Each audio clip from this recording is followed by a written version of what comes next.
How are you? Welcome to the podcast. We are good. Thank you for having us. Yes, we're happy to be here. Yeah. Yeah. We enjoyed you so much at the organizing summit. Oh, at the How To Summit. Thank you so much. Yes, the House Oh, You Summit. You were great. Your information was great. So we thank you. appreciate you. Yeah. You can tell I'm super passionate about those subjects. And one of the biggest things is I know that there are a lot of people that listen to the podcast that weren't at the summit. By the way, come next year because it's great. But I'm so passionate about people having the foundation of their business set. And a lot of Mhm. times we like try to go to college before we've gone to kindergarten. And so I was hoping that it connected with people. So I'm glad it did. Yes, it did. It did with us and our team. So Yeah. it was great. Good. Cool. How many people did you have at the summit?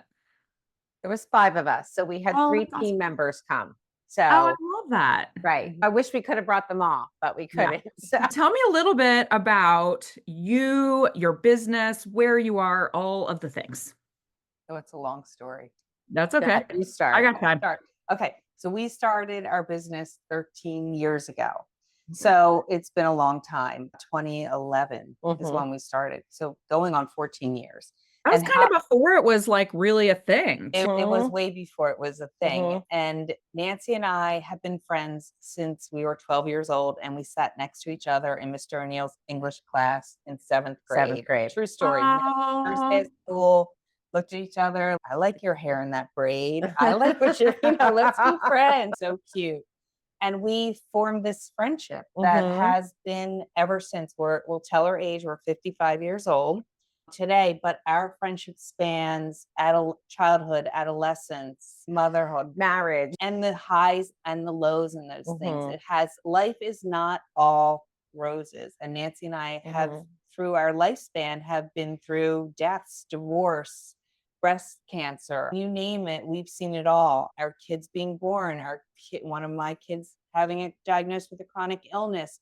We have been there for each Mhm. other through everything. And with that comes this special trust and bond that I wish every woman has, not only in business, we know we're really lucky, but Mhm. also in friendships.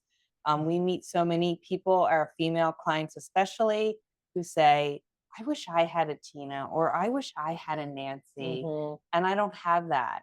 So that's aha moments for us because we're in the day-to-day grind where we look at each other and we just give each other like a little smile, like, wow, Mhm. we are so blessed to Mhm. have this really special We do a lot of connection. private high-fiving.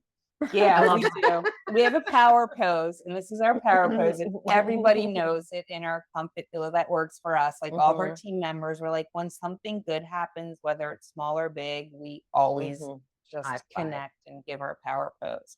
So our friendship goes really far back, and how our business started was we were both in this odd timeline of our lives where our kids were no longer super little, they were just starting school. And Nancy and I have been both in the service industry, in the hospitality industry, in sales industry. We have this huge background, and we're like, what do we love to do? And we spend every day together, and you can only be a gym rat for so long. For so long. That was a very short time for us. We're like, There's so much you this can do is- in your own this house is just until you're circling it. and this is stupid, meaning there's so much more out there for us to get. We're smart women, we're go-getters, we love money in our pocket. And Mhm. what are we really good at? And we combined all of those things. And we were doing a little bit of house cleaning at the time, and I hated it. Nancy was like, this is great. We get to be together and we're just like, we talk all day and we whip through these houses. And I was looking at the houses, I'm like, this house could be so much better. Like, this could be styled better. And we started doing that for people. Mhm. And Nancy and I were really good at it together because one of our superpowers is that we can talk without speaking. We can look each other in the eye or give a subtle glance, and we know what the other one is thinking and what the next step is. So we're always on the same It works great with page. clients because something when about when the client is sick of you and Yeah. you're like, all right, it's your turn.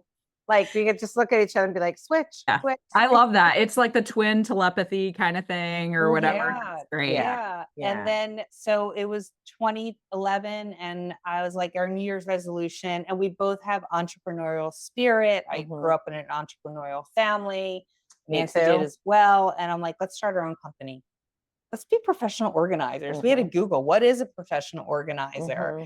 And we each put in $500. That was our capital. And we went on LegalZoom and made up an LLC, Uncluttered Spaces. Used every family member we could that owns a sign company, a printing company, was a Website. photographer. So we took advantage of all that, and it did us good. It started us. It started, got us on the map. And then our first big job was, it's the craziest story. It was a warehouse, but it was like 4 warehouses just filled with pallets to the ceiling. It was insane. And this company brought us in, and we had to sit in front of the CFO, the CEO, and they were talking about all their problems. And we had business suits on. We were like, we know what we're doing. Our clipboard, and we're like, fake it till you make it, fake it till you make it. And he walks us through these warehouses, and Nancy and I are like looking at each other like, but we're going, oh yes, we can do it. No problem. No problem.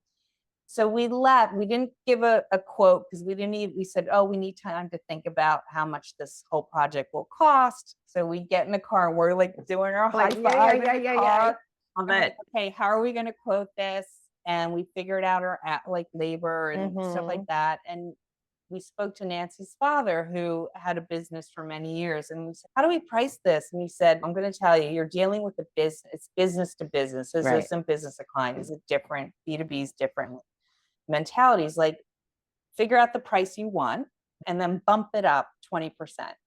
Love that. And offer the 20%, because what they're going to do is they're going to negotiate you down to the price you want. And they think they won, but you won too inside. And we did that exact thing. And they hired us on the spot when we talked the contract. It was such an unbelievable moment for us. We're like, wow. And then we did the job, and the job grew bigger. And we still work for that company today. And he's our biggest fan. And he's brought us so much business over the years. But that's what really, I think, gave us the confidence that we didn't have. You can't go to college to become a professional organizer. There were no workshops back then. There was no how to. There was very little on the internet about our industry. But once Nancy and I realized we could do that project, we knew we could do anything. And from that day forward, and trust me, when we first started, we did the little sign with the pull off tabs in every dry cleaner. We hit every realtor's office. We did it. Everything you could hand out, we did it. And then we got that one client. And then from there, they just trickled in slow by slow. Really specific, because this is something that I preach on all the time. I'm a big fan of saying yes and figuring it out. And I know that for some organizers, you have that feeling of, I have to know how to do everything. I have to know all the 22 steps that I need to get from point A to point B. And if I don't know those, I can't take this job because I don't know it. How did you get that? Yeah, I got it. I'll just do it. I think that there's an X factor to that. Either you have it or you don't. But how did you fake yourself in? Yeah, we can totally handle this next job. I think that Tina is that person. She's a yeser. She yeses everything. That's just who she is. We'll figure it out. No problem. I'm more of the pessimist. I don't need every step to figure it out, but I'm always like, are you sure? Maybe we should think of this. We should think of that. We should think of that. And then I think we just usually just take the leap of faith. I think we dealt with the yes. We do, but we have each other's back. And I think that's what's so important. So even when I'm like, oh yeah, we can do this. And I can see out of the corner of my eye that she's giving me the look like, okay, are you sure? But she then implies all the things that I haven't even thought about yet, but makes me think about it. And then we put into a plan of action. But we have each other to back. Not everything always works. We have failed at many things. We could write a book about all of our failures, the mistakes we've learned. But I'm a big believer, without making mistakes, I'm never going to learn. So we just push through it. And yes, we make mistakes, but do we learn from them? Yes. And have we made some big mistakes? Yes. Have we learned from them? And I just think, like Tina said, having another person to voice your opinions to each other about whatever's upcoming. When you're an individual organizer, it's got to be a hard thing, because a lot of it must be running through your head of, if you're not strong enough to say yes, it would be hard. It would be, could see where you would definitely be like, I don't know. And that's one of the reasons that with the stuff that we do, we develop a community of people, because then you can go, you need someone. Right. When I was Right. early in my organizing business and I was truly alone, I found an organizing bestie, and we would just text and be like, oh my gosh, you won't believe what happened to me today. You won't believe what I found today. You won't, whatever. Yeah. And it's just nice to know, even though she wasn't solving my problems, I just was able to talk about it. And like you can have that built in with each other, but find it somewhere, whether it's a community, whether it's someone you find, like just find that person, because it's really important, because otherwise you can burn out really fast. Yeah, I think that's even the way, even when you're in the process of doing an organizing job, some days you're not creative. Some days you have a day where you're like, I don't know, I can't figure out how that's going to fit in there. And she'll walk over and go, Or vice versa. do, boom, or vice versa. There's just days, like the other day, Tina was doing arts and crafts and puzzles and games, and she walked over and she was like, I was in a garage, and she was like, I got to take a break. Hi, I'm having a moment. I'm like, good, let it out, be in here for a while. And then she went back and she finished it. Like it's nice to be able to. I love that. I'm jealous too, because do you guys have spaces that like one of you hates and one of you loves? Like I hate kitchens, and I would love to have a kitchen. I would love to have someone to be like, here's the kitchen. I hate it. Yeah. We do, and we have a team now, and one of, I think, the best things about our team, Nancy and I hope, and one of our team members is sitting here helping us videotape this right now, so she could even chime in and answer. Yes, I would love that. That'd be great. I always think, okay, when they start working for us and they shadow a job, because if we bring somebody on, we also want to make sure that they like what they're doing too, right? Yeah. Because it's going to affect their job and their quality of work that's representing our brand. So these are things that are like, come shadow a job. We'll pay you for shadowing, but just learn and really see what organizing is, because I think a lot of people have this misconception about what we do. But once we find out, we put them at all tasks, and then we find out what they're really good at, and we know that's what they love. Yeah. Like Lena is such an awesome organizer, and bathrooms are her thing. Our thing. Girl can do a bathroom like that, and I can't stand the bathroom. I don't love bathrooms either. Oh, put me in a master closet, love it. Yeah. Bathroom, no, thank you. Bathroom. She gets those drawers all done pretty quick. Yeah, I love it. So I'll take Lena next week in Minnesota. That'll be great. You want to go to Minnesota, Lena? What are some of the like difficult parts of a partnership? And you're such good friends. Did you ever have a moment where you're like, wow, I hope our friendship survives? Like my daughter last year, freshman in college, she decided to room with someone that she didn't really know, but I knew her mom. So I've known this girl's mom forever. They didn't go to high school together. And I said to my daughter, I'm always going to be friends with Julie. Don't ruin this for me. Like, don't have a terrible roommate situation. Have you ever had times where you're like, man, Nancy is really ticking me off today? Or I think we do. I don't know if we verbalize it all the time. I think do we have moments of being on each other's nerves? I think we do. Yeah. I think we do. I just don't think we let it.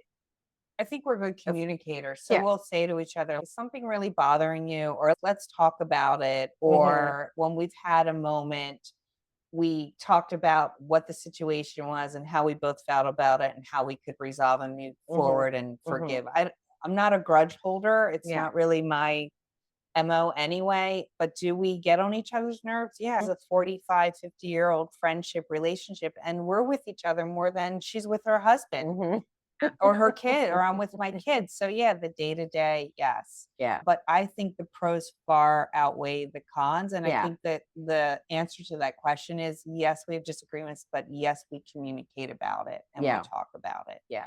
And we know when someone's having a bad day. So I know if she's having a bad day or she knows I'm having a bad day, I'm not going to go there at work, because there's not a place for it at work, right? Work is separate than our personal friendship, because we socialize outside of work too.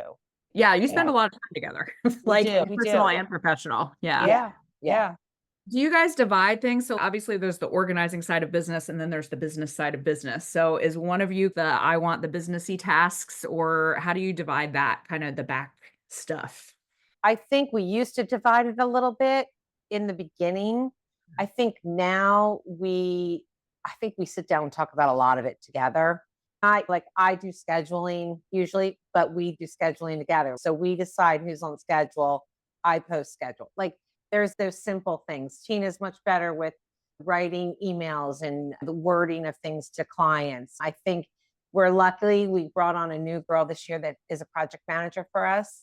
Awesome. And Lena, who does our social media, those two can whip through a computer like nothing. So I think the longer we've been in business, the older we are, we know to task things now to a lot of people. But we job share as far as the fundamentals of running our business, like the financial part, we're both on board with, we're both aware, we both have access to all of that. We sit down together, we try and cut out more and more what we call like office time, because our office time is in our van when one of us is driving and the other's the passenger. We go through all of our tasks, our to-do list. We talk from everything from banking to accounting to marketing to everything. When it's just one-on-one. So our team doesn't see that part of our business because we keep it separate from, they don't need to know all that stuff. Plus they don't understand it. Like Nancy and I know what's going on. I feel like we job share a lot of it, I think we do. We communicate daily, like what's going on within our business. We're both fully aware. So if anything happened to one of us, honestly, the other can just step in and run the business. I was just thinking about how efficient it is to use your traffic time for that's so smart. Yeah. It is our office. Usually one of whoever's driving, the other one is emailing, sending text messages, moving, paying the credit card off, kinds of things that you writing an invoice, whatever we have to do. One of the things that I wonder about in a partnership, especially when you're with a friend, like I had this discussion yesterday with someone about, I think there are some things that need a separation of church and state. Like I don't want a personal friend to work with my finances. I don't want I wanted to hire a stranger as a realtor, for instance, instead of someone we knew. When you started your partnership, did you have any sort of like legal agreement in place or anything like that? Or did you just trust like, hey, it's all going to work out? How did that look for you guys? I think we always viewed it as a 50-50 equal partnership, legally, financially, everything. So whatever debt we have, we know we're 50% in on it. Whatever money that's assets we have, we're 50% in on it. To me, that's such simple math, right? It's it is. It's not complicated. We're believers on not trying not to complicate things. Like it doesn't have to be complicated. And I don't think that part of our business has been complicated at all. So it's just literally a 50-50 partnership.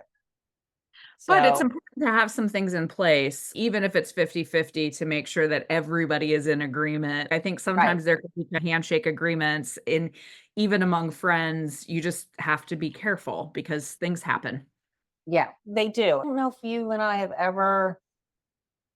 Yeah, I don't think we've ever really discussed that. I think we always just think it's going to work. I don't even know what she knows, like she's my power of attorney for my health. Like if something, that's die, good. And I said to her, okay, if I die, like you just get Uncluttered Spaces. It's written in my thing. Like it's her and I started this baby. Like nobody else can touch it. My kids can't touch it. Her kids can't touch it. Her husband can't touch it. It's our baby. And with that is you get that baby. Because I trust you, we built this together and we came in equal. We came in completely equal. I'm sure anything can happen. I've heard nightmare stories. I have friends that have partnerships and it's so nitty gritty and it's one partner's really nitty gritty to the other and Nancy and I aren't nitty gritty. We're not counting every single thing. It's, hey, this is what I found today that we got, it's just, it's interesting. I don't know. I think it's also, you have to pick the right person. It could be that you also, someone listening to this has a best friend from middle school. They might not be the best person to start a business with.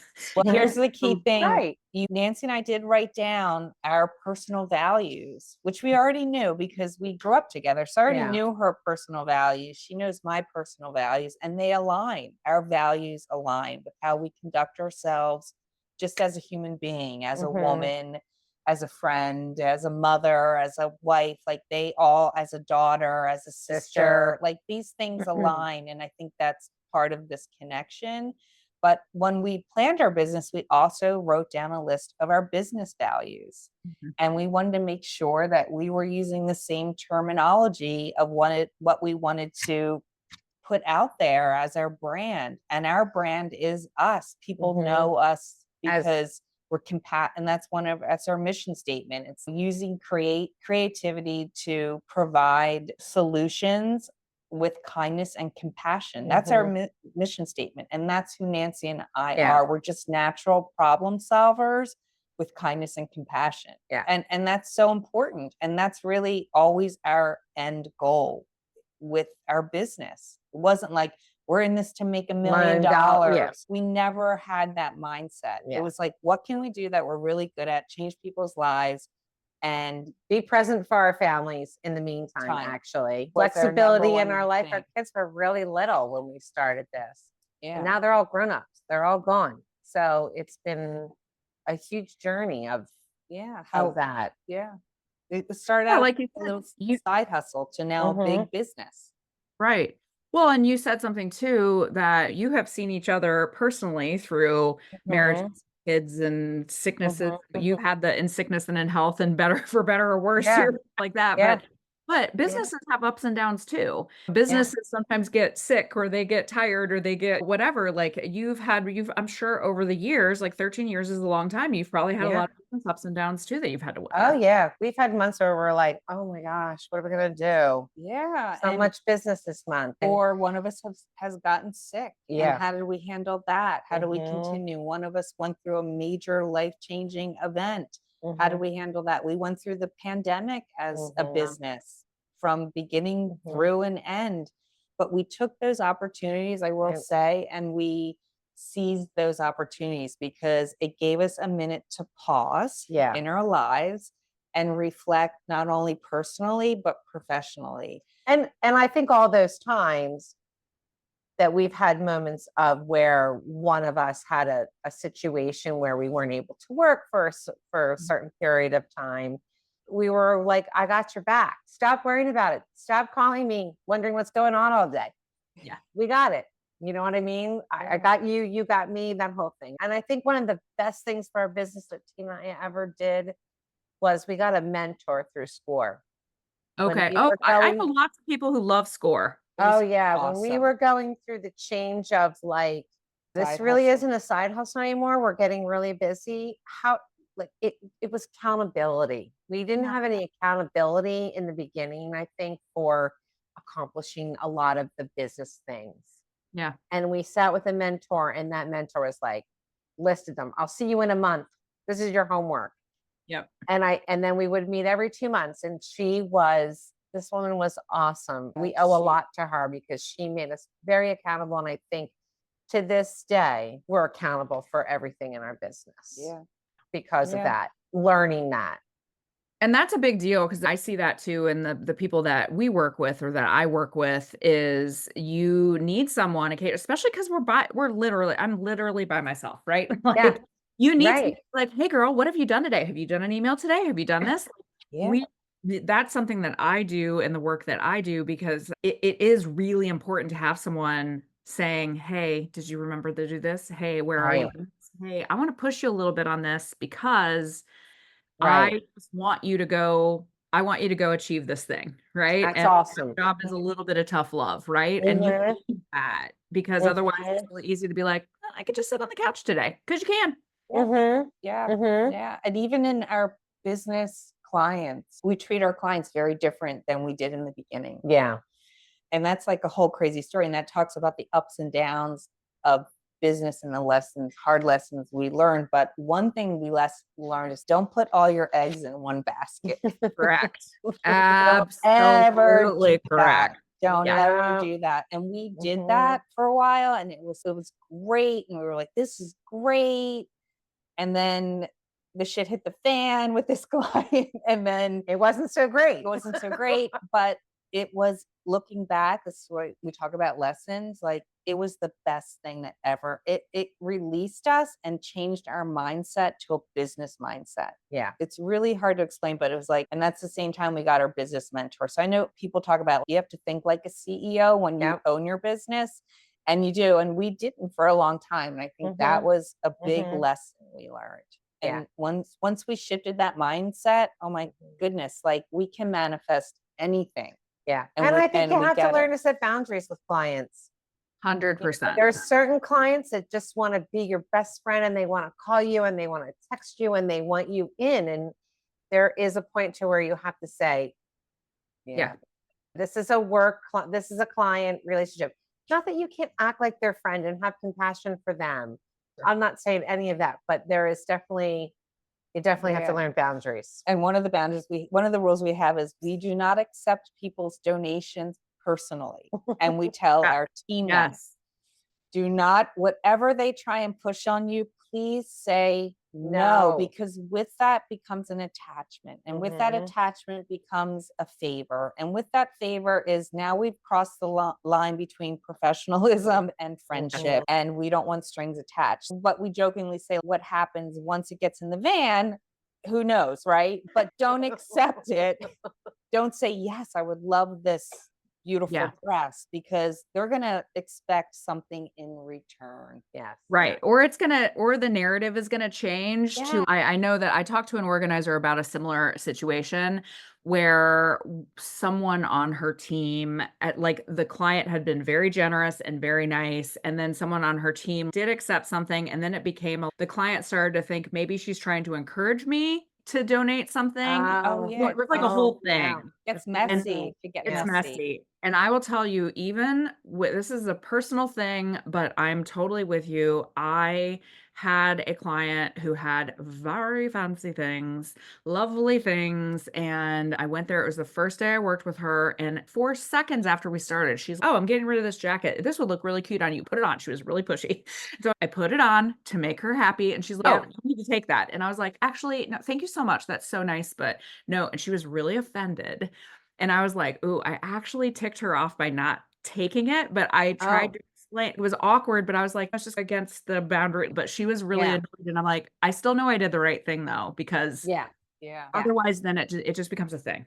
Yeah, it does. We just tell, because Lena, who's this young, I'm looking over here in the corner, like she's young, cute figure. Clients are always trying to push their fashion on her. And even though we're like, this is not her fashion, but I can tell when she'll say no gracefully, but then I might interrupt and be like, our policy is she's not allowed. She's not allowed. So I save her of that, but we try. But that's one of those things that as organizers we have to talk about, because we're always in those really awkward situations. And trust me, Nancy and I don't want other people's stuff. I got enough of my own stuff. We always tell people that too. We're like, I got my own stuff. Yeah. I am always amazed too, since we're talking about this. It's amazing to me when people are like, would you like this dusty, terrible thing that I don't want? And then I'm always really nice about it. Oh, thank you so much, but I can't take, I just couldn't possibly. I'm like, why would I want that thing? Yeah, I know. I want that. I know. Exactly. But Nancy and I definitely have looks on my face that once our clients get to know us, and they laugh, they appreciate it. They're like, I know that you're giving me a look. Like, why would I want that dusty thing? Look, it's funny. And also reselling things. Don't do that either. Yeah, don't start reselling. Don't even involve yourself. It is. Talk about that. It is a waste of time and money. All right, preach to me, ladies, because I mean, I know. Are you doing it? Do you do it? No. But here's why I want you to preach, because we have newer organizers who listen to this, and frankly, experienced organizers who I think get in a trap. It actually happened the other day. Someone in our Inspired Organizer group, she was looking for some help, and she goes, I just told it, she's newer, and she goes, I told a client that I would sell all their Legos, and then I told them I would do this, and I told them I would do that. And someone in the comments is, stop right now. Go back to her and be like, JK, I can't do this. Like, just I not in my wheelhouse. That's what we say, not in our wheelhouse. But I did it at first. I was because like I said earlier, I was a say yes person, and I will always be a say yes person. And I'm glad I said yes, because then I learned how terrible it was and that I didn't want to do it anymore. Actually, we did the same thing. We did said too. Yes to G8 and on eBay, and it was such a waste of time and money. And we actually returned his items and said, this is not, it's not going to work. Yeah. It's not going to work. Yeah. But I do what you're saying though, of you do have the ability to say yes when it is, or when you don't know, because then it gives you that practice. If it's a mistake, you learn from it. And then you can also just be like, this is terrible. I hate it. I hate every second of it. It's not worth my Yeah. time. It's not worth my money. And by the way, you're going to come up with your own lecture. You can give clients your lovely set Yep. commentary. You Yep. can give to the client and be like, no, this is not why I don't do it. And this is why you shouldn't do it either. And we do that. And then if it's somebody who's really wanting their stuff sold, like they think their antiques are worth Right. something, we're very prepared with some estate traders that we know. And we say, here's their number. Good luck. You might get Gotcha. 2 cents on the dollar, but Yeah. good luck. But good luck. Yeah. This is a total tangent, but I did a presentation the other day at a bougie retirement community, and it was for people who were thinking about moving in there and all of the older people thinking about downsizing. And Mhm. I did questions and answers, and a bulk of the questions are, how do I sell my stuff? How do I tell me about estate sales? Tell me about the blah, blah, blah. And I'm like, Mhm. I was saying it so diplomatically, but I was like, so many people in this room have things that they think are worth something and that they're And going to they're find not. out that they're not. And that is a Yeah. bummer. It's a It rough. is a bummer. It is a It bummer. is a bummer. It's a Because bummer. they think it's their treasures and that they've been holding on to this from Yeah. since my grandmother to my grandmother, and it's not worth Yes. anything. And it's It's actually just on that subject. Today, this morning, I was slothing in bed a little bit, reading the news, and there's a really good Business Insider has some not great articles, but they had a really great article that interviewed a bunch of professional organizers about the Gen Z versus Boomer, like the stuff conundrum, Mhm. and like boomers wanting their kids to take their things. And it was actually a really good article, a lot of good stuff in it. So it's just a little plug Oh, to go okay. find that and read it. It's good. Yeah. But back to partnership, I will say Nancy and I always laugh. Like we look at each other when we completed a big project and we're just so grateful. We think, I couldn't do this without you. Yeah.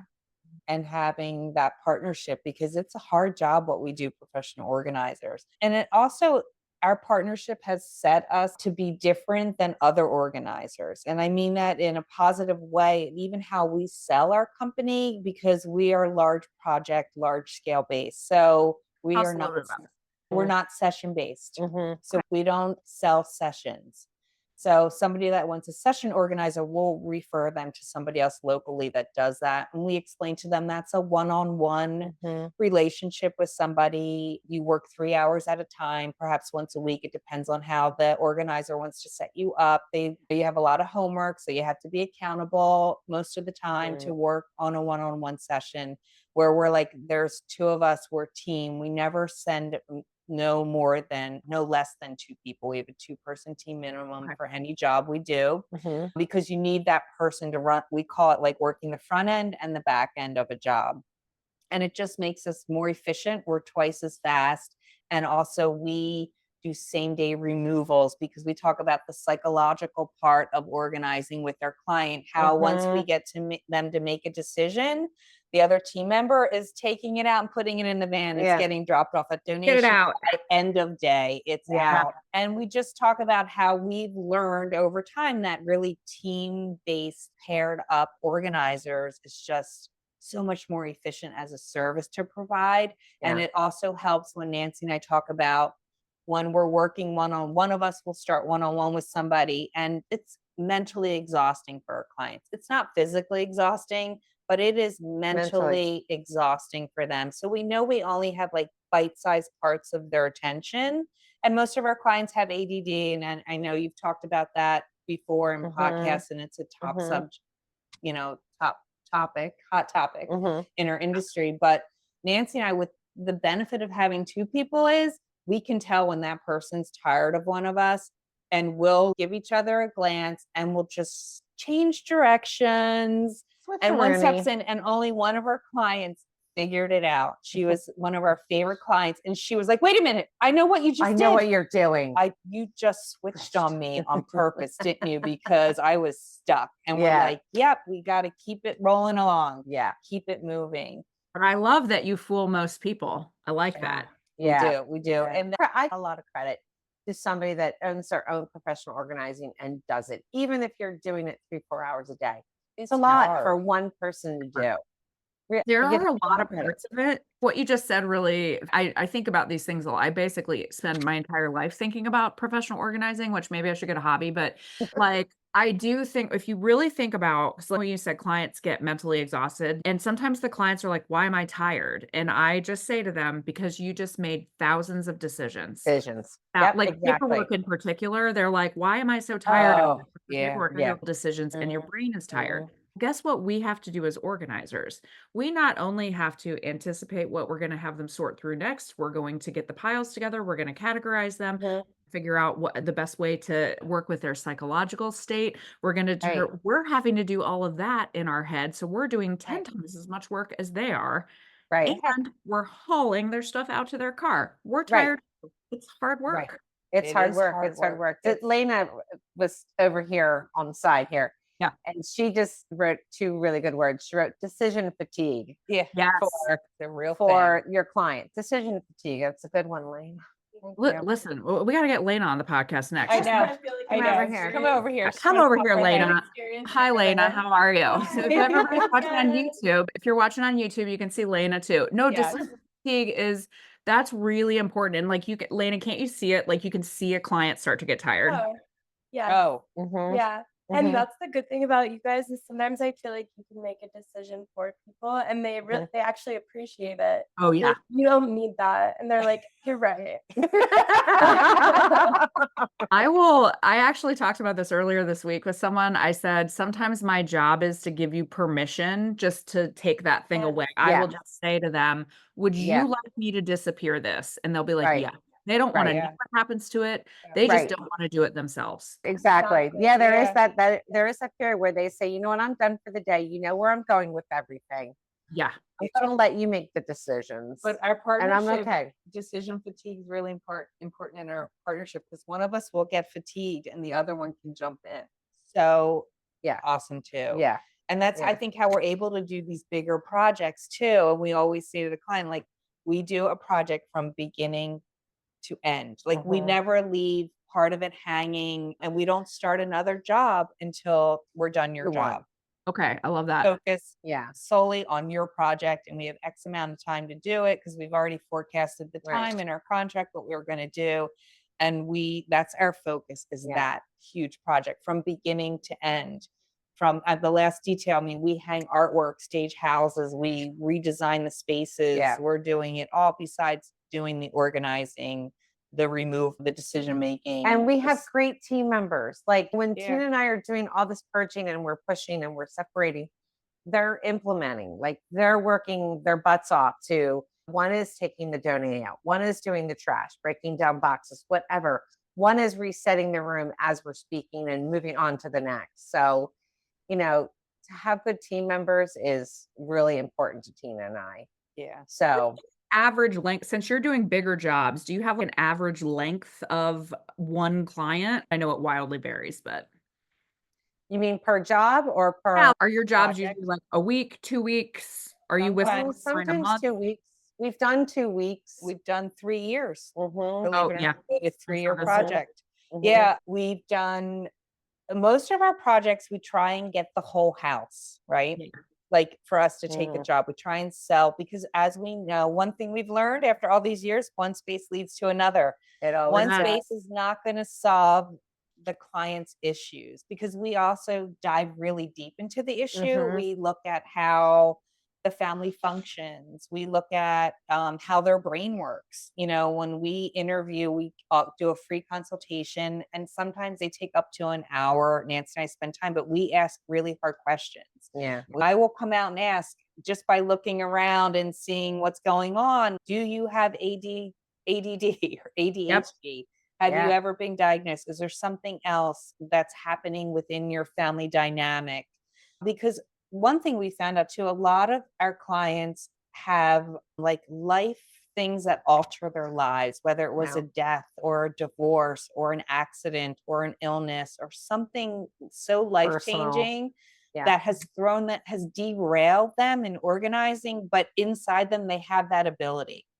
Yeah. We know that they once had it and we help them get it back. And that's, I think, what separates hoarding to people looking for chaos and hoarding. I'm going to call it Yeah. those two different things. I Yeah. don't even know if that's a real thing in our industry, but Hoarding is very different than chaos in my book. Totally different. Yes. And we get vetted for hoarding clients, and we're not licensed certified psychiatrists. So we don't take them on because that is a severe trauma. So severe that you have to dig really deep. We do deal with other traumas, like we talked about death, divorce, illness, that we know that we can get them back out of the chaos, back into implementing systems that they can continue to use. Because we fail at our job if we leave a job and we have to maintenance them once a month. Nancy and I do not really want to do maintenance. We don't. Yeah. We don't. If we're good at our job, we're going to put systems in place and they're going to work for how that family works. And there have been times, it's recently happened to us where we had a client, she didn't want to be super involved. She was trying to explain to us what she wanted for her family. We thought we implemented it. And then the next day we came back and she had little tags everywhere and was like, this is not going to work for my family. This is not going to work. And we were like, all right, then we need your attention. Like, you have to be present. You can't have it both present. ways. So else you're wasting your money. Yeah. You're wasting your time and you're wasting your money because you're going to be unhappy with our service. Yeah. That's not fair to you or I or us. Yeah. So let's figure out what actually works. And then we got it right. And that happens. There are the clients who expect you to do the miracle, and we are miracle workers, but we cannot do everything. Readers. Well, once in a while we'll have someone. There was one yesterday actually in our group where she sent a picture and she's my client. It was a pantry. She had a list of things that the client wants, but she was like, oh, also she doesn't want organizing supplies. She doesn't want this. And I go, so she wants a fairy to like there are only so many things that we can do. Yeah. Say I'm not willing to be involved, but I also don't like what you did. It's hard. That's a hard thing. It is hard. Well, going back to something that you said too, when you were talking about a lot of the people we work with had some sort of an event, and it might be it's divorce or it's just being a parent of small kids or it's who knows what. I would also add to that the pandemic, I think really messed people up. Oh myself included.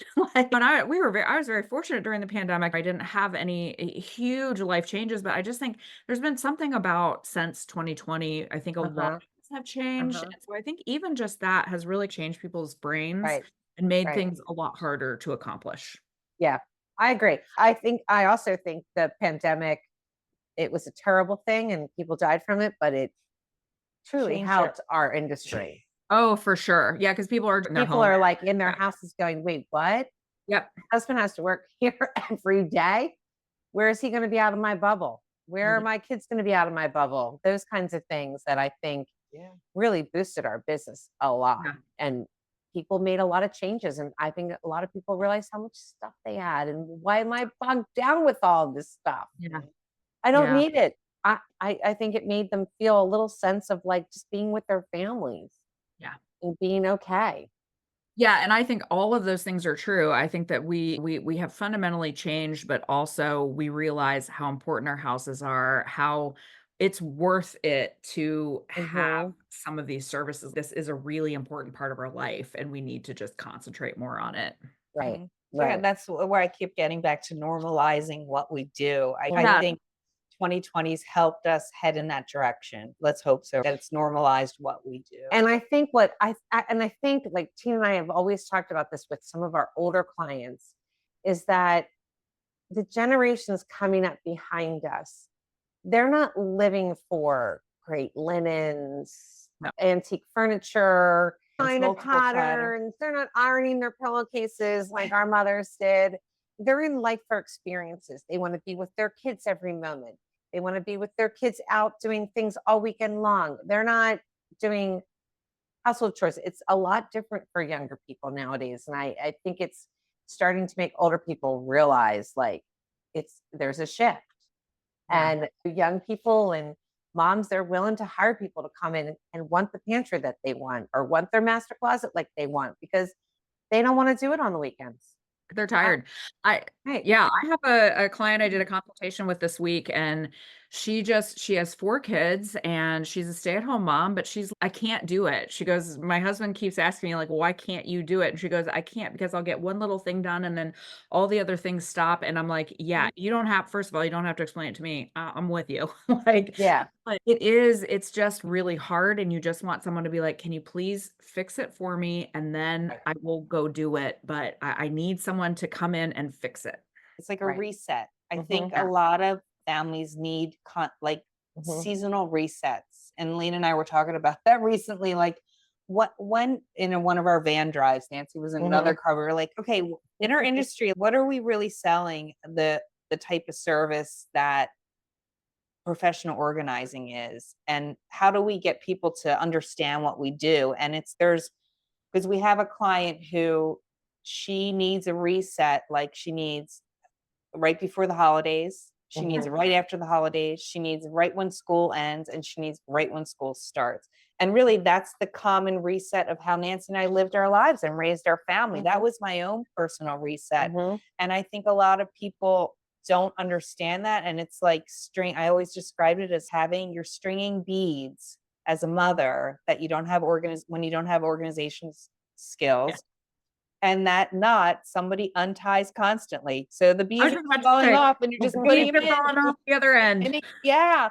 And I think when you do a solid, like hardcore reset and put systems in place and do a whole house in totality, it is amazing and life changing. Yeah. And that woman or man, whoever, can now proceed and follow those procedures. Does that make Mhm. sense? And I Right. just think that's huge of what we sell people. Yeah. And that's why we call it the project base. We're like, Mhm. we're going to sell you a huge project, but it's worth it. And Mhm. also, women, the money you spend is the best self-care Care. you will ever Yes. spend Yep. on yourself, Yep. ever, Ever. ever. Well, and it is, if my calendar is correct, it is Mental Health Awareness Month as we Yes. are recording this. And I Mhm. always tell people, because I think one of the things that the pandemic did bring us also, and this has been happening over years, but we are a lot more open about talking about mental health and how important mental health is and talking about depression Mhm. and anxiety. And I'm very much like you. I will ask a client, "Do you have ADHD?"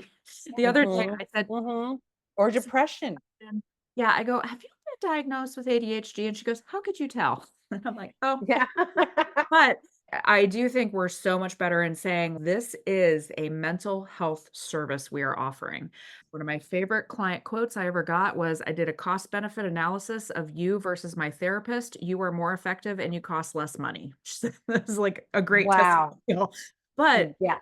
this is especially for, I'm not just saying we only service moms, we don't, we service lots of people, but especially for moms, especially for people that have a lot of chaos in their life, this Mhm. is a service that helps anxiety, depression, all of the Oh, things. yeah.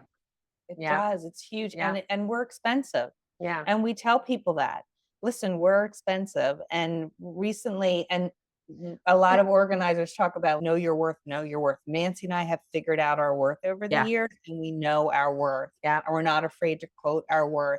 Yeah. And we sold a big job to a client, and she was having a moment in the beginning, and she was anxiety, everything was just like crashing in. You have those moments.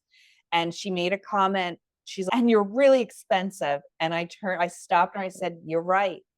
We are really expensive, but I guarantee you, we are worth every Mhm. single penny. Yeah. And you're going to come out on the other end spending a lot of money, but we're going to change your lives. That's why you hired us." Yeah. And she said that was the best thing. We worked for her for now a year and a half, and we will always be on her payroll and always on her team and supporting her and her Mhm. family, because we changed her life, Mhm. and she knew it Yeah. Yeah. after it was said. But Nancy and I are not afraid anymore to just let people know. And not everyone's Mhm. going to be able to afford us, unfortunately. And I wish Yeah. we could help everybody that comes our way. But we do try and break it down. Like, maybe we'll work within your budget and start Start in the small. phases. Sometimes we'll do We'll phases break with it into people. phases. Let's do phase one. We'll start. I love to help people who truly can't afford our services, and I've talked to a lot of people who feel that same way, and what I remind people sometimes is that I was talking to someone the other day who really just wanted to make her services extremely inexpensive so that anybody could afford her, and I just said, "What I want you to do is charge the people who can truly afford it, and then do some clients pro bono or do some clients. I told a story about, I had a client that I said, could you afford $20 an hour? And then I forgot to invoice her. Like, you can do those things, but you need to get paid what you are worth by people who very much can afford our services and who, Right. I have a client coming up who made sure that I knew what her personal training schedule was and her yoga schedule and everything else because she couldn't be around during those times. And I'm like, yep, you're paying for all those other things. I am a service just like those services. And Right. it's very much worth it to the people. Yeah, Yeah. and there's other ways to give back. One of our core values in our business was we give back. And Yeah. Nancy and I brainstormed, how do we want to give back? Who do we want to give back to? And in the beginning, we were knocking on doors, believe it or not, opportunity councils in our local community. We were looking to help like homeless women living in shelters, getting them into their new apartment. And there was so much bureaucracy and red hard. tape, like we couldn't get in. So we finally did find an organization that we do volunteer at and we help. And it's a shelter for women, and they give them skills, life skills. It's an 18-month program that gives them life skills to live independently with their children. And we volunteer and we teach them organization skills, and we help out with the group home itself. So we do know, like, it is important for us to give back, but you can give back in so many different ways than just giving your service for free. Yes, percent. I absolutely love that, is that there are lots and lots of ways that you can help and give and probably spread the word much farther than working with one person one-on-one. I love that. So Yeah. what are some of the things that you do, like when you talk about like you want to normalize what organizing is? Do you guys have anything specifically that you do, or have you thought about anything? Like, because I'm very much on board with this. So one of the things we've been working through is like the umbrella of our services. It's such a big umbrella. And Nancy and I have tried to narrow it down over the years because we also have learned what we like and what we don't like to do. One of the services we would love to normalize, which we learned about at the HT Summit, like we were really interested in the subject, is the Concierge Relocation. Oh, it was such a good presentation. I loved it. And we've been growing that what we business, and that's probably our favorite thing to do. Like we love doing that huge, complicated project. Like we have a client right now, they sold 3 homes across the United States and relocated them all into one central home. So we had to intake 3 totally different, unique properties. They didn't purge one thing and get rid of one thing.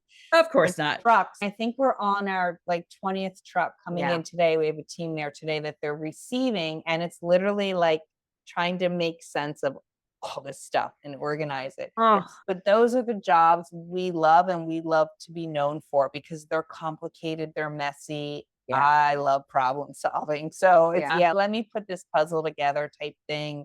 I think I'm getting off topic with your question. No, you're not. Not at all. But just that is a big part of the concierge relocation. One of the things that Brandon said in that presentation is, and I know they gave 3 different ones. So just anybody who wasn't at the summit, Brandon and Mallory of Hello Happy Home are talking about these concierge move services. They do really big scale moves. And one of the things that he literally had the room chant, it was very funny, take back the unpack. We want organizers to be involved with moving because I have a friend that I helped, a personal friend that I helped pack up, and she said, oh, her mom was going to help her on the other end. And she goes, oh, my mom is so happy that you're doing this because the last time I moved, she screams at me from the other room, Ashley, why is there a shoe in a pan? And my, because there was space in the pan. I don't know. And we're not putting shoes in pans, right? You can make so much money from, even if you just very simply did packing and unpacking, so much money to be made in moves. Oh, I agree. I think it's so gratifying. I think it's very gratifying for us and for even our team members. I think it's very gratifying to pack somebody up, organized, purged. And then when you move them in, how easily it flows into just putting it away. And I think there's times where we kind of estimate jobs a little bit longer and we finish it so quickly because our team members are so efficient.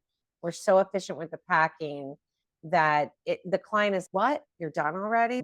It's so gratifying to see them be like, and they're thrilled. And normalizing that professional organizer should be a part of moving. Because when you set up systems the day you move in your house, your flow should be consistent throughout the lifetime of owning that house. And that's a big problem when we walk into homes that are total chaos. And they'll say, I moved in and this is how I moved in. Yeah. 20 years ago. 20 years ago. And we're like, okay, that's a problem. There's still boxes in the basement I haven't Yeah. moved. I'm like, why even So- why bother? So Why I think bother? the answer to that question is normalizing the relocation service as a normal, much needed service under Yeah. the professional organizing umbrella. And we're trying to rebrand our vans because it just says professional organizers on it. And I think I was the crazy one that lifted my hand in the lecture with Happy Home saying we all agree to call it the same thing. Oh yeah, In our I was in your industry. section. Yes, Yeah. because I think that's a big problem that Nancy and I and our team, we go back and forth. Is it move management? Is it, I like movement. We always called it move management because we really manage it. We pack it, we expedite the move with the Yeah. movers, we receive the move with But the you, movers. but nobody's going to Google move That's the management. problem. Hey, People don't then you're Google. going to come up as a mover. It's all Yeah, that so Google. Nancy and I would really Hurting. like down this wormhole in that part, Yeah. that umbrella, that part of Yeah. under umbrella. What do we all agree What are we? collectively as professional organizers to call this?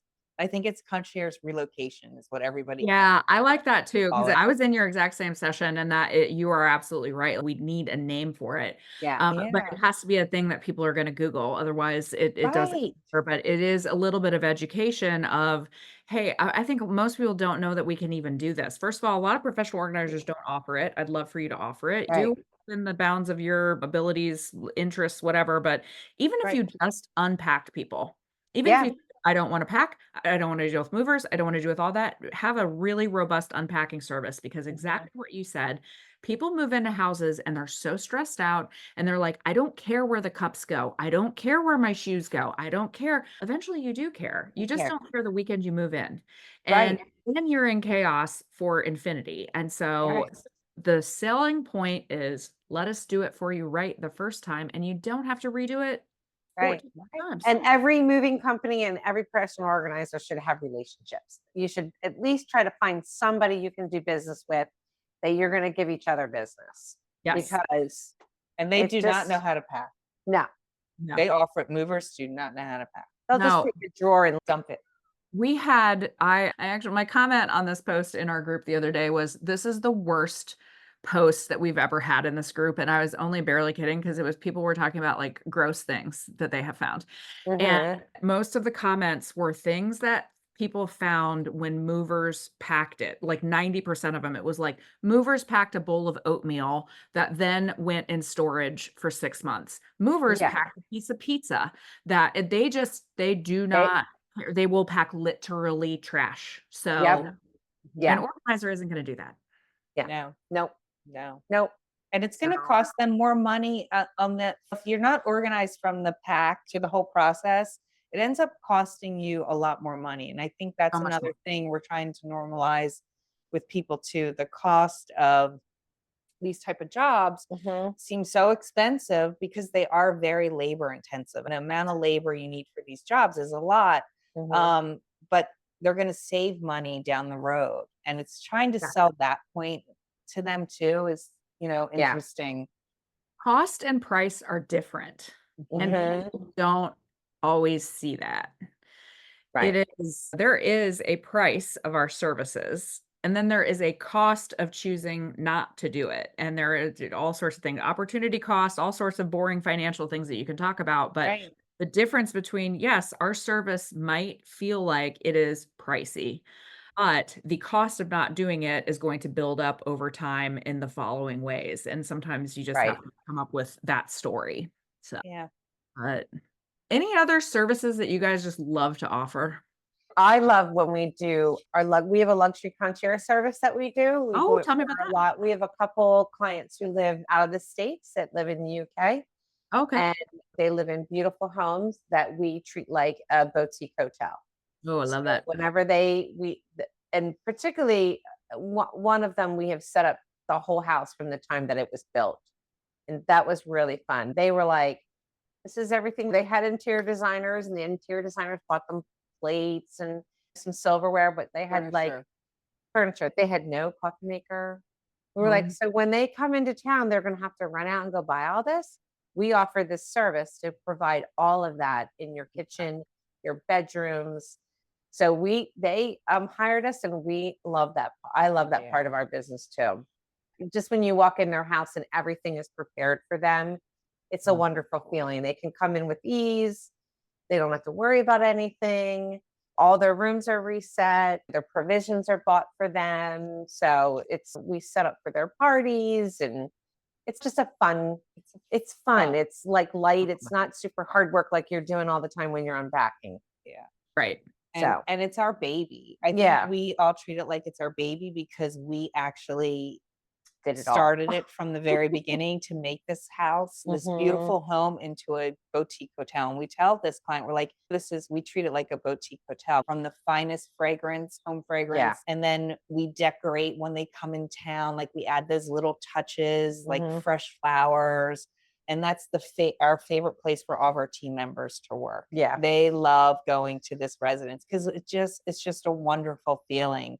Yeah. But we have background in hospitality and hotel and restaurant background. So that was one of the assets we brought to one of the services when we started Uncluttered Spaces. What are we really good at? It's that we're very good at the little details too.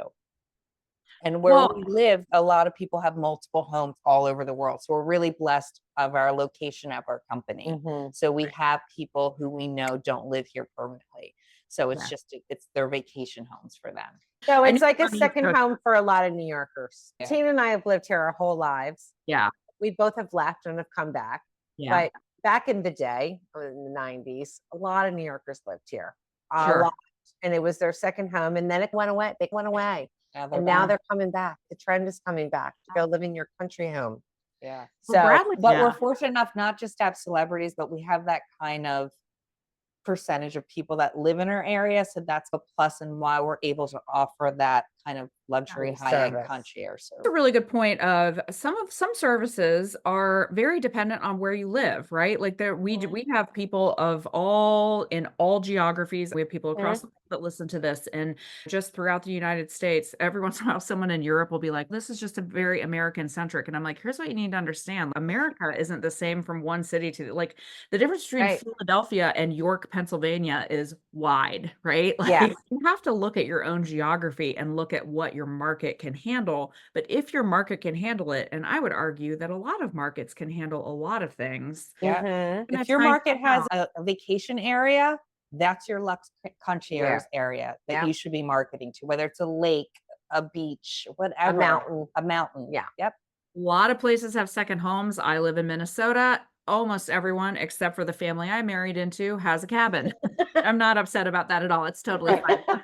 No, but you have to think about, hey, I live in an area where a lot of people do have these cabins. And now cabin really is often just a cabin, but it still is a second place that sometimes people need help in their main home, or they go away to the cabin for the whole summer, whatever. You just have to be really creative about the services offering based on the area that you live in. And Melissa, you're seeing a generational wealth transition right now. So these cabins are now being passed down to this younger generation who has a different mindset, and they're going to love a professional organizer to come in and set it up how they want it, like a boutique hotel. They want to just drop their bag and enjoy the cabin that they inherit. You know what I mean? So that's another thing too, is this whole transfer of wealth happening to the younger generation all over our country.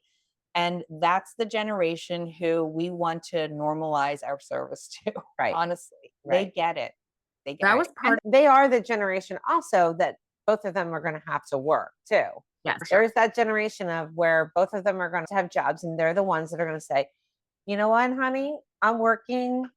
I want this done. I'm willing to pay for it.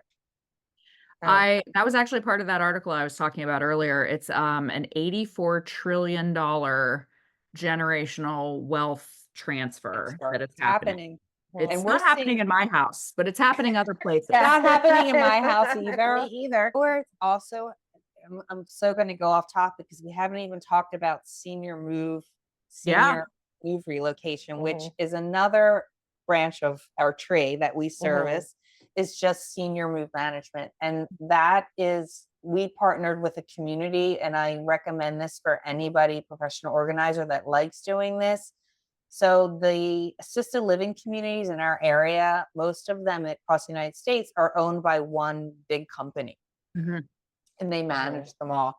So if you can get in with that company, so Nancy and I are affiliated with the ACTS community, ACTS, and they have a subdivision that they have a contract with called Live Now Relocation that's based out of Chicago.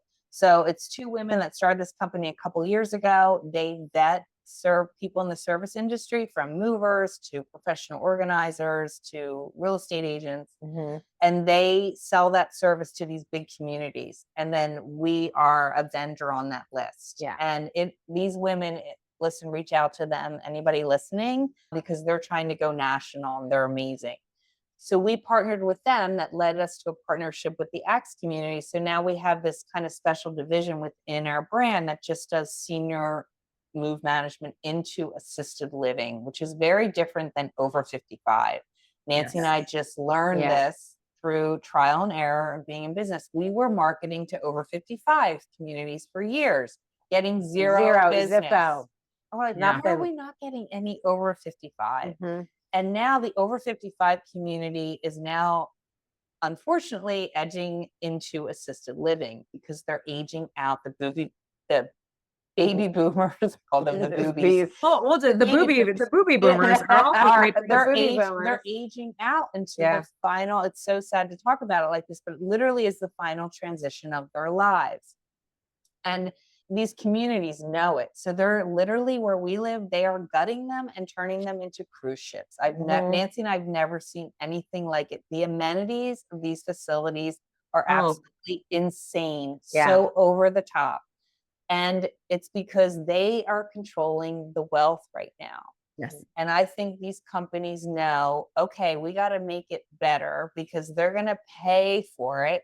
And that is like $1 trillion industry in itself, the assisted living industry. And those are the clients that can afford our services and probably need us the most because they have no help.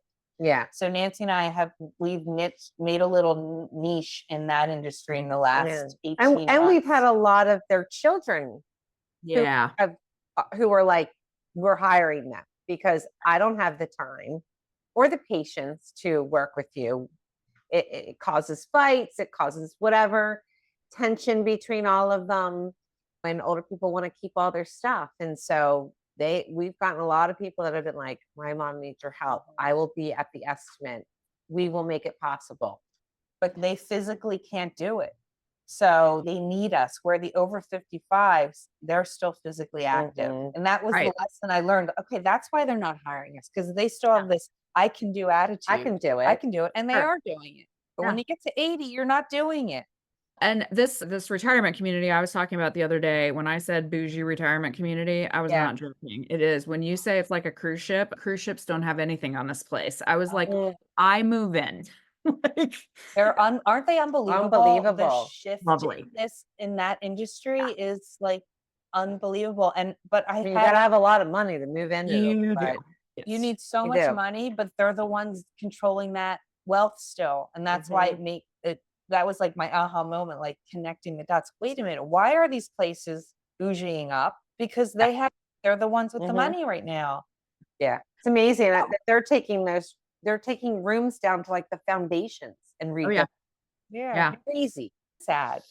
This is a totally, like, we're going the absolute opposite direction, but it's just like when you look at trends, because one of the things you have to do as a good business person is look at trends in like life in general. And one thing, and it's probably just because I have kids that are college age, but college dorm rooms, when you look at what people are doing, they're hiring professional organizers, interior designers for dorm rooms. So when you think about, that's the aesthetic, or that's the expectation, I guess is a better word, of, and whether I like it or not is inconsequential. I do think it's ludicrous, but personally for my own children, they're not doing that. But my point is the aesthetic or the expectation of people now that are younger and younger, the Instagram aesthetic now, Instagram does everything. And so then you think that's going to start to transfer throughout everyone's lifespan. So they're going to want dorm rooms are nicer now at college. First apartments are nicer. How, like, all of these things are nicer. And so the expectation of the upkeep that comes with that, someone like us can really help with that throughout someone's entire life cycle. Exactly. And they want instant gratification. Yep. So we can bring in a team of 8 people Here's and what I have it want it done to in one look day. like. I Right? made a Pinterest board. I want all these things in it. I Yeah. want bins. I want the plastic, acrylic, everything. So, what are some things that you think about, whether it's your partnership? Do you envision keeping this going for a while, or you're just going to ride the train till it's gone? Or do you guys have any thoughts about what comes next for you? We have thought about it. Yeah. I think we're here until we're ready to retire. Yeah. But we also are growing our business Yeah. with the hopes, and we do tell some of our team members, like, this could be yours one It could day. be yours one day. Yeah, for sure. Yeah.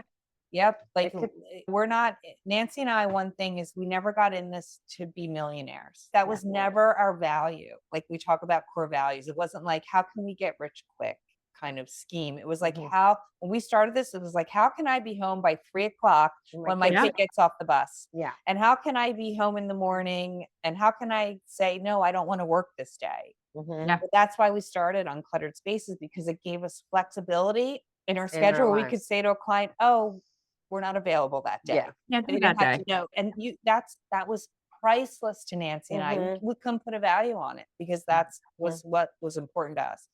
But as we've said, like, it has grown and the stakes are higher and our kids are all grown up and gone. And now it's God, us. I work more now than I did when I got out of college. Yes. Oh, for sure. My first real job Yeah. that I had for 12 years, by the way. And we're building it to offer other jobs for other women. We want them to get paid. We want them to be economically sound and be able to provide for themselves and their families. So we're big about spreading the wealth within our business. And if that means one day that one of them or two of them want to partner up and take it over, great. There we go. Yeah, but we're still 55 and still young. We're not ready to retire. Yeah. I'm only 5 years behind you, so we're still trucking for a while. Yeah. I just think that you do have to have a plan, right? Because sometimes things happen, and but also just knowing that, like, my husband said this to me, like, right at the beginning, when there are days that you question, what am I doing? Wait a minute, I think I might have made a huge mistake. Like, what?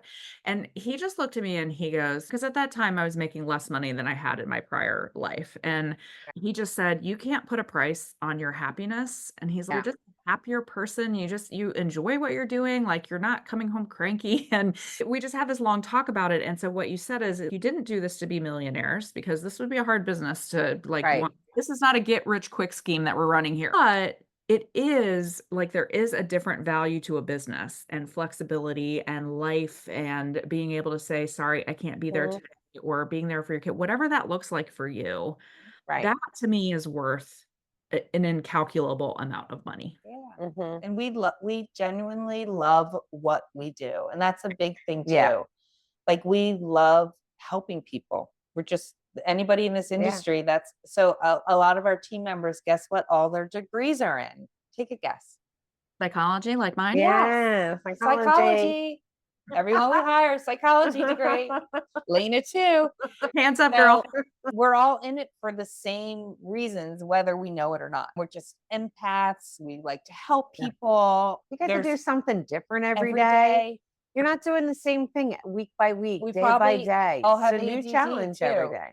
Yeah. We'll have ADD too, because we like 100%. As I recorded a podcast yesterday and I said, whether you have a TikTok diagnosis or an actual diagnosis, I think we've all pretty much got it.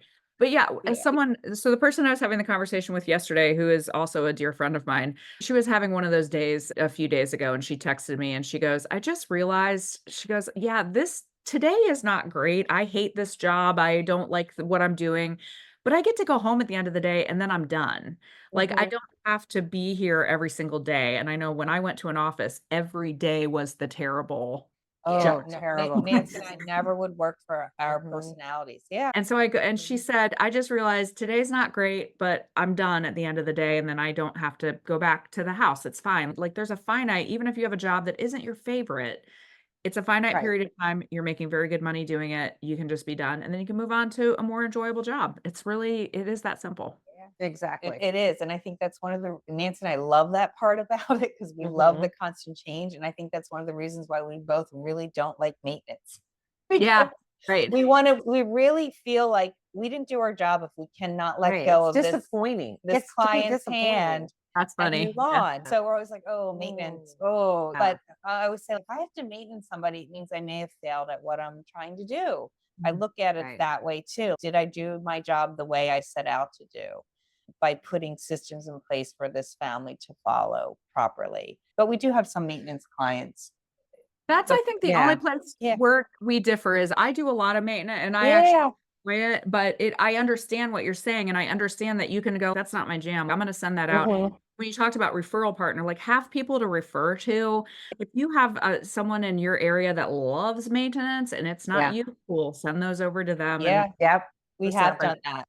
We have- yeah, yeah. I love that you have phrased, so you might not love maintenance, but I love that concept you guys have about resets, 4 resets a year Yes. or whatever. That is, and that's true. Those are those seasons of life that you might need a little bit of that refresh. And I think that's Yep. great. Yep. Yeah. So Yep. that's what we actually do that for a Yeah. couple clients. And that's what I love, that kind of maintenance. But coming Mhm. in once every 2 weeks, to me now, I'm a housekeeper. And I think there's a fine line, and we could even do a whole podcast about how we say, no, we are not cleaners, right? Mhm. We all say Right. that. We do Right. not We clean. do not We clean. do not clean. Let me make that very clear to you right from day one. We're not cleaners. Yeah. But that, I think there's like those gray areas in our industry, right? And you have to know as an organizer what you like to do, what you You don't don't. like to do, Totally. and define them Mhm.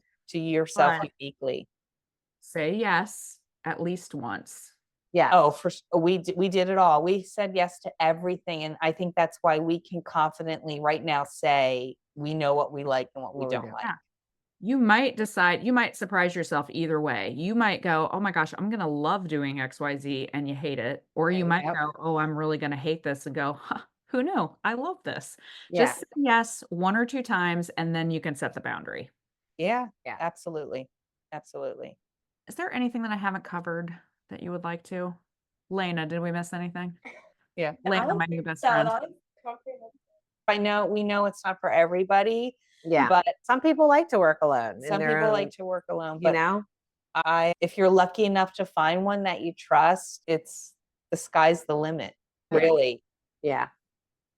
I think it's really sweet. I think it's awesome that when I think back to middle school, a lot of people don't enjoy middle school. I'm one of them. And so I love that you have this relationship that has Mhm. transcended all of this time and that you can share so much of your life. I think it's awesome. I think it's really sweet. Yeah, thank Yeah. you. Thank you. We are very blessed we to. are so blessed, Yeah. and we realize it Mhm. a lot. And And we have a tell each lot of other. people tell us we're blessed to be friends for Mhm. how long we have been and to be running the business together, a very successful business together. Yeah. I And love it. so a lot of people admire it and it's nice to hear.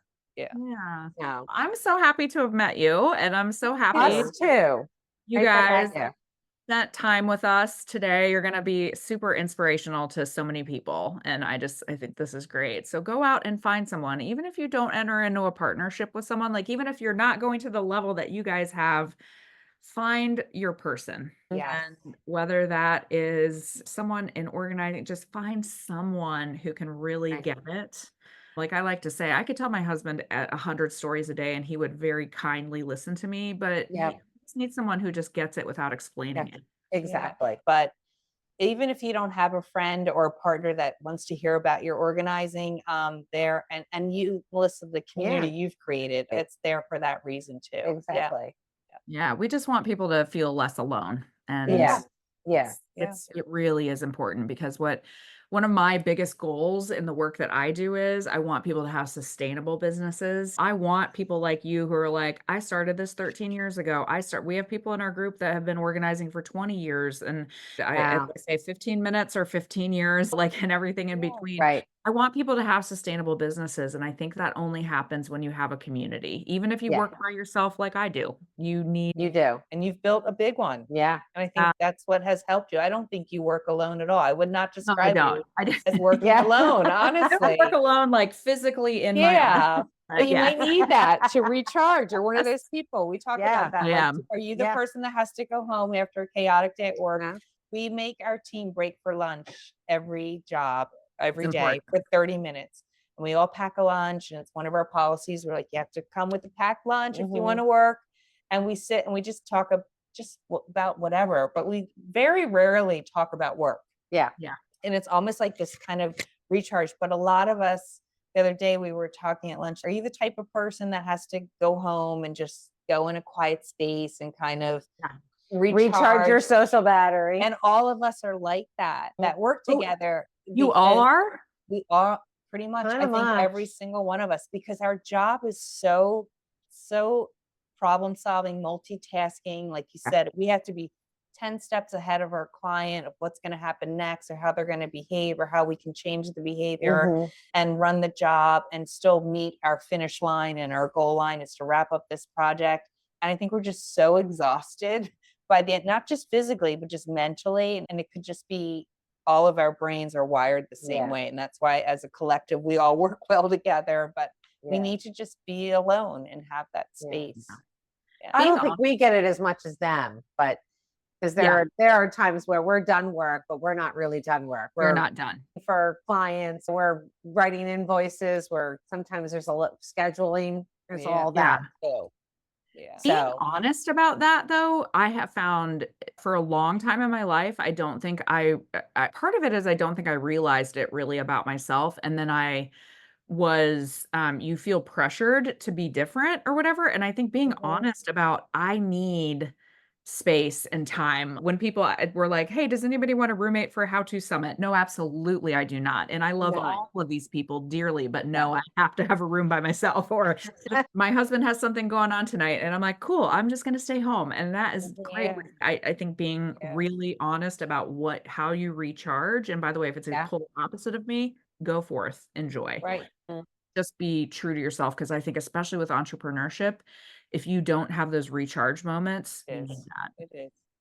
Oh, it's so nice to know you guys. I Like, know. You Nice too. to You it's too. so nice to chat with you. You I guys are, know. We could too. chat all day. yeah, Yeah. I bet it's really fun to work with you guys. So Oh, Yeah. Yeah, thanks. it is fun. We do have a good time. We do. We have We a have good some time. good laughs. Work hard, play hard. Yeah, We do. We do. exactly.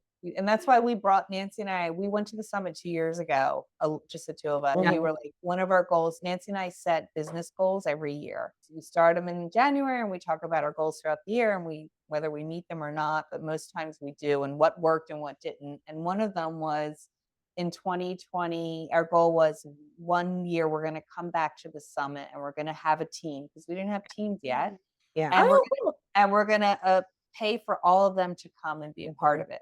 So here we are 2 years later. We brought our team, paid for it all, had them be a part of it. But I also think it is really great because Nancy and I want to be transparent in our business, and we want them to know everything that we know, and they Yeah. can hear things differently than us, talk about it. We have nothing to hide from our team, and that's why we're a team. Right. And they learned so much, unbelievable what they Yeah. learned. And I think that take away that transparency of it all. And that's why we say one day this could be yours. It We could be tell them, Oh, you yeah. guys can have this. Yeah. So you better know what's going on. It's not just Oh, coming in Yeah. and we're gonna have you do a sock tour. You Yeah. know, Yeah. There's so much more Yeah. to it.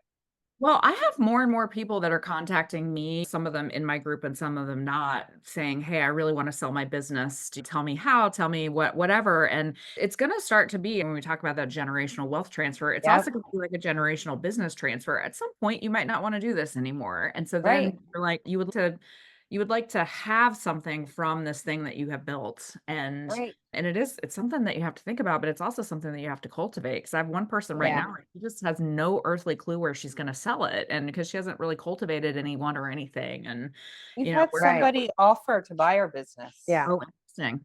And he's only purchases service industry. So he owns a window washing companies. Oh, yeah. So it's all he focuses on homes. And I think home organizing should be a service Yes. under the umbrella of business portfolio.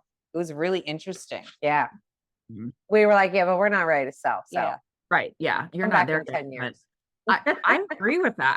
I really do think that if I think about us as an industry, since we're all so individual, which is fine, but I just think there is something bigger that could happen. It's just, and I think it's starting to happen. More and more people know about organizing, more and more people are becoming organizers, but it is going to take, is still a little bit of a shift that has to happen of people thinking that it's a service like house cleaning that a lot of people are willing to pay for a lot. Right. I think it's the best self-care. I think don't get your nails done, your eyelashes and your eyebrows, get like have a professional organizer come in.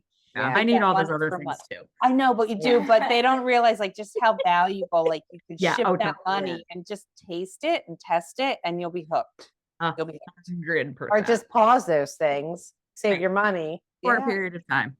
My favorite thing, again, this is just us chatting, it's not for the podcast. My favorite thing is when someone tries to tell me like, oh, wow, this service is just really expensive. And I'm like, all of the things in your house that you have purchased are actually the expensive things. Yeah. Like you have spent 20 times the amount of money you would be looking to spend with me, like just in your kitchen. So really think about the women you meet, since we're not on the podcast. No. Think about women, whoever you meet, that are compulsive shoppers. Yeah. Meaning, oh, I have 3 pairs of these because you couldn't find the other pairs because, and then like when you're in that job, the reality there, oh my God, think about how much money I just spent. So much money. That's a whole nother conversation is when we start invoicing, we would invoice and our invoices were getting bigger because our projects were getting bigger. And we would be like, we'd be like, oh God, let's prepare ourselves if they say something. Right. And then I think we got to the point where we're like, yeah, no, this is what it is. Yeah. Totally. I've got no problem giving it to the client. And they're like, you're worth every penny. Absolutely. As you are. Yeah. Okay. Can you tell everyone if they want to learn more about you or just get in touch with you or just learn more about what you do, where can we find you on the great wide interwebs? Oh, you can find us at unclutteredspaces.com and on Instagram and Facebook. For socials, there's an underscore, but for our website is just www.unclutteredspaces.com.